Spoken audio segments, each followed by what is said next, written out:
Emails from Afar, a chef's culinary adventure around the world. By Mike Sanders. Chapter 23, Glancing at God. 1:24, Day 70. After another night of vivid nightmares and cold sweats, the morning came way too early. We spent most of it writing, doing laundry, and Sarah talking to Sairam. I sent a very short email home, basically just to let them know we made it. When lunchtime came, Sinu and Ganesh were spot on time. As we all piled into the minivan, Sinu told us that we were in for a treat. And you know what? He was right. Pizza is an international food, so that part of the meal wasn't too much of a surprise. What I didn't expect to see was a brand spanking new Pizza Hut. Apparently they just got one here. Here meaning Chennai, or here meaning India, or here meaning the neighborhood. I'm not sure, but nonetheless, here it was. The decor was that of just like any other Pizza Hut I've been in. Bright and clean, it had a familiar smell and comforting feel about it. We had one with tandoori chicken and red onions, and another with lamb, cauliflower, and hot green chilies. Strange toppings by Western standards. No pepperoni, no mushrooms, no sausage, but lamb with cauliflower instead. Interesting. We told our stories from Southeast Asia and Japan, and they told us about growing up in India. Once again, we ate so much we almost made ourselves sick. Much to our guests' dismay, we picked up the check. They were strongly opposed to this, but we absolutely insisted this time. Once back at the hotel, it was time to visit a few temples and museums. Sairam introduced us to the 50-something driver, Roger, of the rickshaw that is permanently parked out front. His torn and ragged brown clothes matched his old gray whiskered face. He was quick to smile, revealing only half a set of deep yellow teeth. He was most excited to take us to all the places that we wanted to see, and even had a few suggestions of his own. Sairam told Roger to forgo all the gift shops and tourist traps and just take us to where we wanted to go. As we crammed ourselves into the back seat, Roger turned to us, smiled, and said, "Hold on, my new friends." With that, we were off, hurtling our way down the crowded, narrow street. After a 30-minute ride around the city, Roger took us to our first Hindu temple. Dedicated to Shiva and two of his sons, the temple is actually a large compound of immense buildings. The trapezoidal-shaped buildings were covered in statues and carvings from top to bottom. Every single square inch was coated in demon faces, dancing nude women, fat and jolly men, animals, both mythical and real, flames, clouds, figures having sex, the sun, the moon, lesser gods and their consorts, flowers, and even bugs. It was staggering to look at it all. Each one of the carvings was bursting with color. What space hadn't been filled with a carving or a statue had been painted with vivid and wild patterns of color, tier after tier, layer upon layer, all the way to the top. As soon as we began to wander around, a guide came up and asked us if we would like to take a tour. We both told him that we needed no guide as we had Roger, to which Roger gave the young man a giant half-toothed smile. As we made our way, Roger began speaking about what we were looking at and what it meant. Once again, we had a small crowd around us within minutes. Most of them were looking at Roger with a mixture of respect and disbelief in their eyes. Women in magnificently covered saris were walking around with little oil lamps in each hand.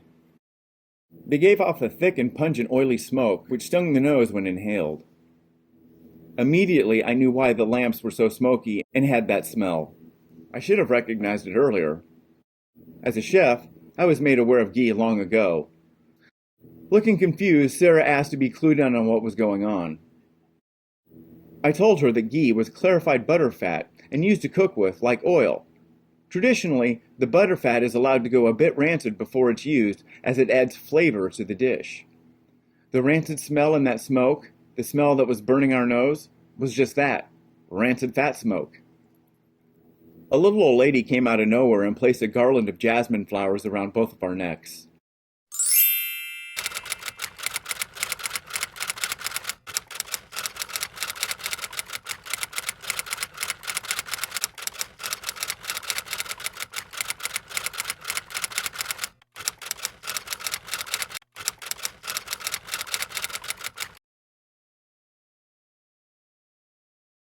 The strong heavenly scent helped cover up the stench of the ghee lamps and unwashed humanity. Most of the men were wearing a loincloth, or some cloth loosely wrapped around their waist, something like wearing a towel when you get out of the shower.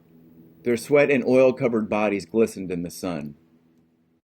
At one shrine, a holy man was dipping his thumb into a brass pot filled with ashes. He would then swipe a long horizontal line across the forehead of anyone who passed, including us.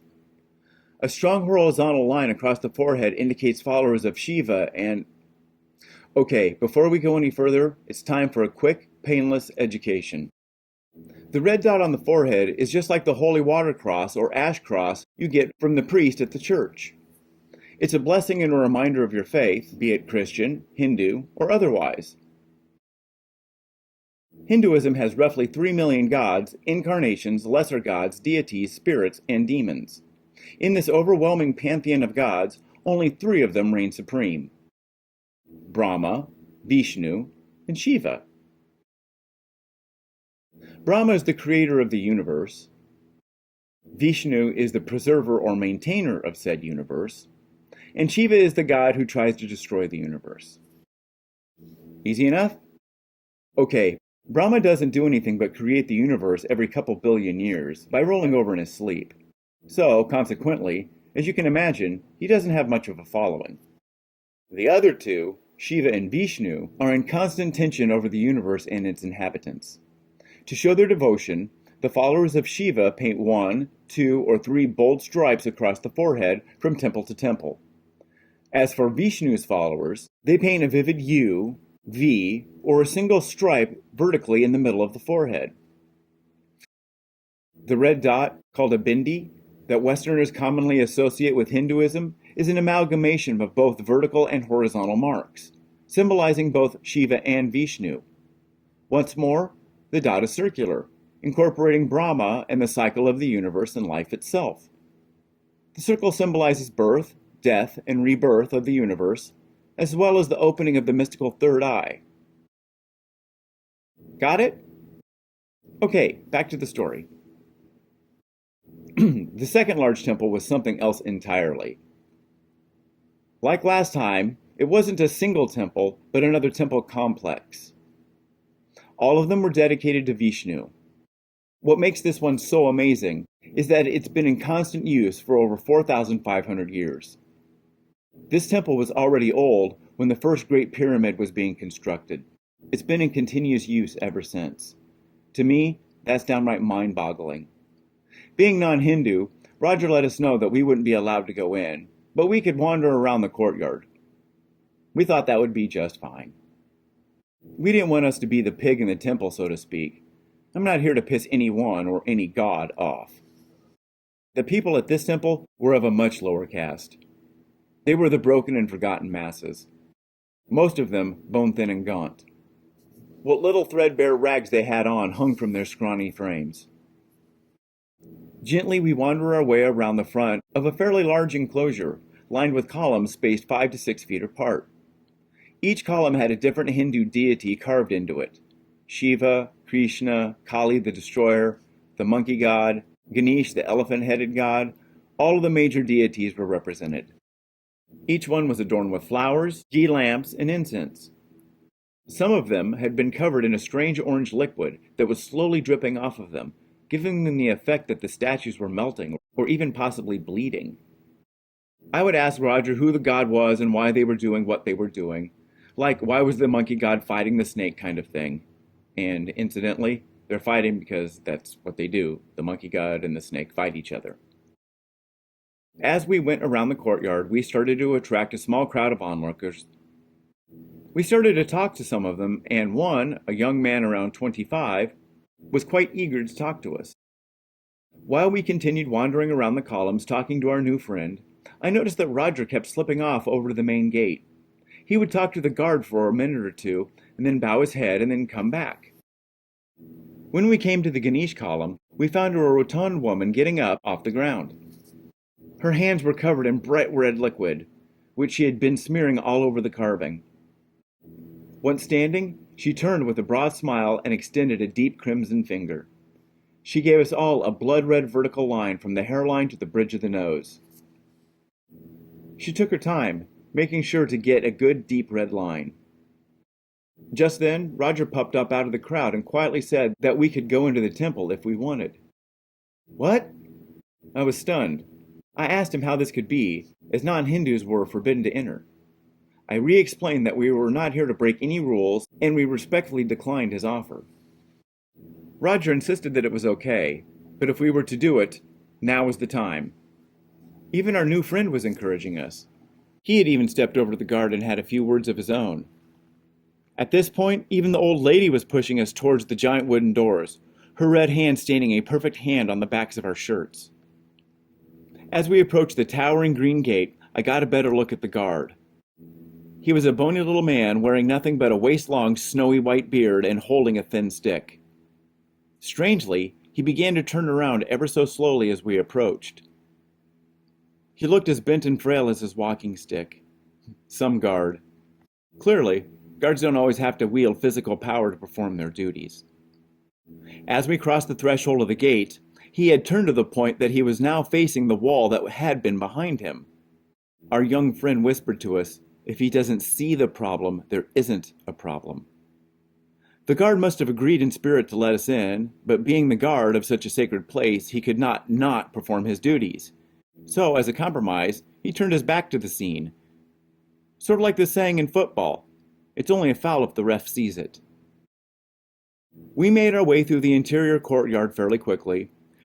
The floor had been decorated with a white powder that had been laid down in the most fantastic designs. It reminded me of what kids did with chalk in the neighborhood sidewalks. As the pattern slowly wears off, holy men come by and redraw them. Roger told us that it was an ancient custom, and it goes back as far as the temple does. The dark gray stone had deep, smooth grooves worn into it from the millennia of bare feet passing over it. Across the inner courtyard was a giant bronze gate. Behind the gate, way off in the distance, on a short pillar, stood a 7-foot-tall statue of a beautiful blue young man. It was the ever-peaceful Vishnu, the preserver and maintainer of the universe. Not a statue of Vishnu, but the statue of Vishnu. Much like the Jewish temple, there can be only one.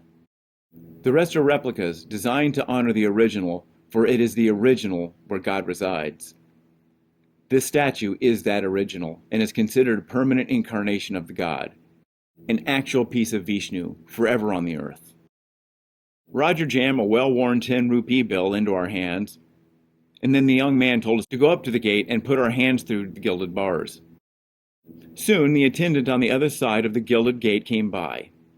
He took our money, and in exchange gave us a splash of holy water on our hands.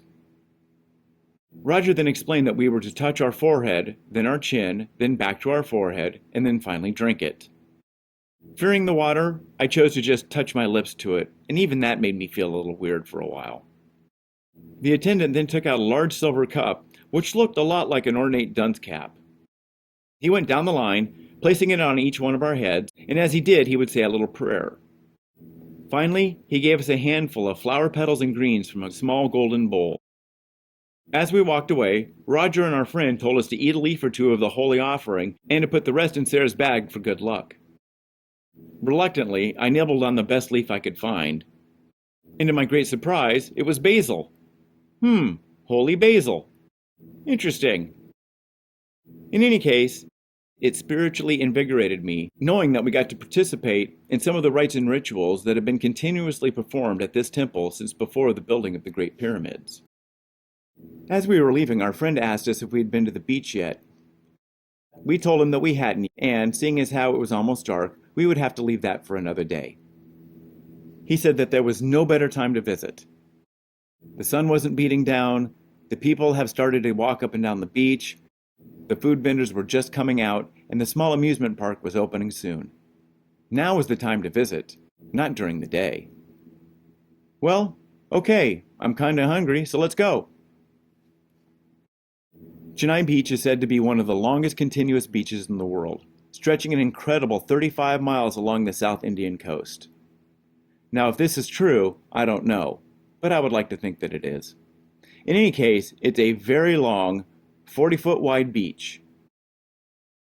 We walked down the beach along the surf line. The steady rhythm of the waves coming in seemed to wash away any worry or anxiety. Roger made sure to get us into the water. It was quite important to him for some reason. Standing knee-deep in the surf, the thought dawned on me that I was in the Bay of Bengal. I never in a million years thought I would be doing that. I could feel the last of my apprehensions about India completely dissolve as we danced in the warm surf.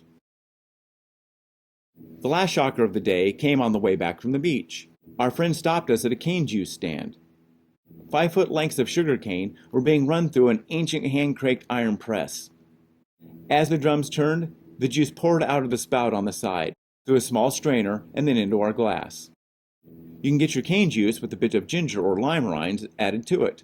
They just run it through with the cane. Sarah had one with the lime rind, and I had one with ginger. Both of them were very refreshing on a hot, humid night.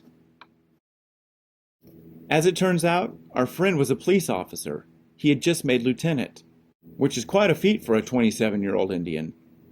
I don't know if he used his weight to get us into the temple, but I do know that I felt much safer with him around. Not that I didn't feel safe to begin with. Back at the hotel, Sairam wanted to buy me a drink. Tomorrow is my birthday, which he knows, and we're also leaving Chennai tomorrow. So consequently, he was very insistent. So we sat and had a Kingfisher beer with him, snacked on some marsala shrimp, and talked about our day. What an unbelievable time. Indians are so friendly.